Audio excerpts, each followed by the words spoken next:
They paved my road without asking, so I made every single one of their cars disappear. When I headed out for a 3-day livestock expo, the dusty gravel road running through my ranch was perfectly fine. It had been there for decades, a private road I'd allowed the neighboring HOA to use as their shortcut into town. But when I returned, it was gone. In its place was a fresh strip of shiny black asphalt, glossy and reeking of tar, lined with painted curbs and decorative lampposts. My road had been turned into a suburban boulevard. No call, no knock on my door, nothing. Just a smug little letter taped to my gate saying, in accordance with community beautification standards, the road has been upgraded for the benefit of all residents.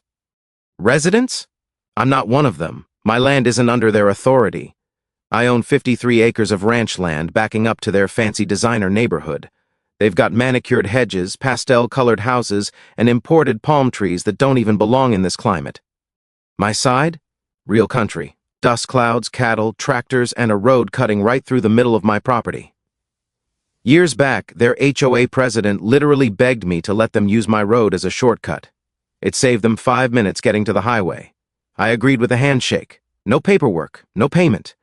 And now, not only had they paved it without permission, they landscaped it like it was their private entrance.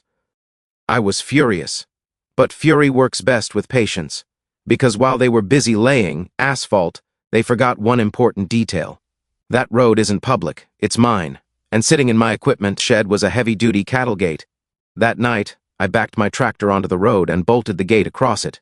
A massive, locked 10-foot steel wall. By sunrise, their beloved shortcut was gone. Within hours, my phone wouldn't stop ringing. First the HOA secretary, then their lawyers. They demanded I open the gate.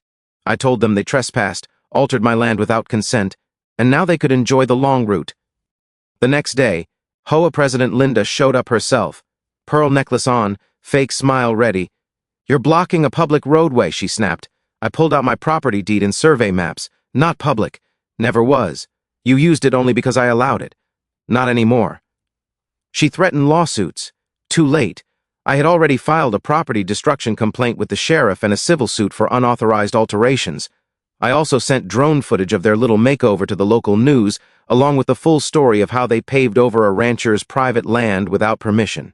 By day 3, the residents were furious, not at me but at their precious HOA. Their 5-minute shortcut had become a 20-minute detour. By the end of the week, the HOA broke. They offered to tear up the asphalt, restore the gravel, and pay triple damages. I declined. Instead, I told them they could keep their pretty boulevard if they signed a rental contract for usage rights. $4,000 a month.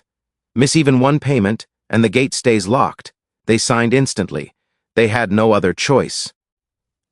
Now every month, I cash their check and drive my tractor past their perfectly polished little street, smiling at the fact that their upgrade became the most expensive shortcut in the entire county. If you love this kind of small-town revenge and want more insane HOA drama, hit that like button and subscribe.